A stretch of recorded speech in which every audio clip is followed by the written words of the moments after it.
Hello everyone, this is Maki. What do you think of the Unicorn Gundam? It's the style of Gundam Unicorn and an extremely powerful Gundam. However, some fans feel that it's a completely different work from the Gundam series created by Mr. Tomino and don't want it to be treated as being on the same level. When it comes to personal preferences, there's no such thing as better or worse. Each person is free to feel that way too. But since we have the chance, why not explore the possibility that the Unicorn Gundam has inherited the essence of the world Yoshiyuki Tomino created? Today, I'd like to talk about that. In short, it's similar to Turn A Gundam or nuclear missile. Now, before we get to the main topic, I have a quick announcement. On my channel, I'm offering membership support.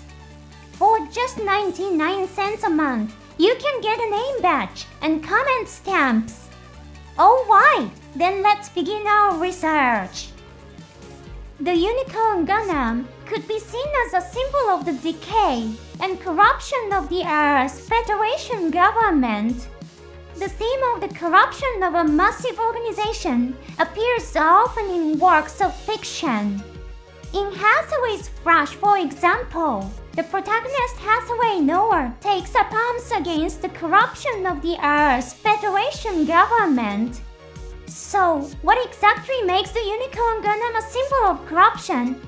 The Unicorn Gundam was designed and manufactured as part of the UC project. The stated goal of the UC project was to reorganize the Earth's Federation Forces Space Forces. However, its true purpose was the extermination of new types. Full Frontal even explains this in his own words. When an existence created by technology eradicates them, the new types will be completely erased. He speaks to this effect. At the center of the UC project was the Earth's Federation Government's Council on Immigration Issues. The chairman of that council was Ronan Mars Nass. By Universal Centurio 100, the Republic of Xion will cease to exist.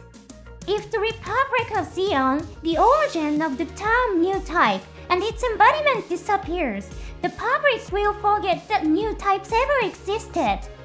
At the same time, the magic within Loprace's box will be lost if the Unicorn Gundam is used to eliminate new types themselves.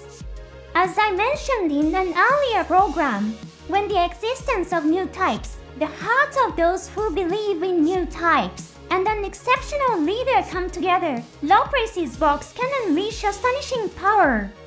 The Unicorn Gundam was created with the sole purpose of eliminating new types. Even after hearing all this, many people might still think this is just the Earth's Federation government covering up a scandal. However, the truth is that the Unicorn Gundam is something that humanity must absolutely reject. When Zeon Zundaikan first coined the term new type, it was in a sense like a prayer. It wasn't real. It was more of a wish or hope that people enduring the harsh life of space colonization could hold on to. However, over time, new types actually emerged as a real form of humanity's next stage of evolution. The Unicorn Gundam was created to eliminate these new types. New types are not fictional or imaginary, they are a real race. They are extremely rare, but they undeniably exist within humanity. Do you see the problem? The Unicorn Gundam and the Earth's Federation government are treating a small minority as the enemy and trying to exterminate them. This is reminiscent of something truly terrifying and tragic that has appeared in real-world human history. Throughout history, there have been leaders who sought to annihilate certain races or ethnic groups through mass killings. Many of these leaders share a similar pattern initially. They target only a small group of people, but over time they escalate, eventually committing large-scale massacres. Historical researchers often describe this process with terms like radicalization or cumulative radicalization. Do you believe that the Earth's Federation government's actions could not lead to a catastrophic situation because new types are an extremely small minority among all humans? Many historical mass murderers began by targeting only a small group and were welcomed by the public as ideal leaders in the early stages. Once the Earth's Federation government eliminates the enemy, known as the new types, will they be able to give up their overwhelming power rationally? Or will they become more radicalized and turn their aggression toward all space immigrants? The first president of the Earth's Federation government, Ricardo Marsnas, said in a speech, "Let us bid farewell to the old era and step forward into the new age." These words can be interpreted as embodying the original purpose of the Earth's Federation government. It is not wrong to say that the purpose of the Unicorn Gundam's creation is to recreate humanity's history of mass killings. The Unicorn Gundam was born from a direction that is the complete opposite of Ricardo's words.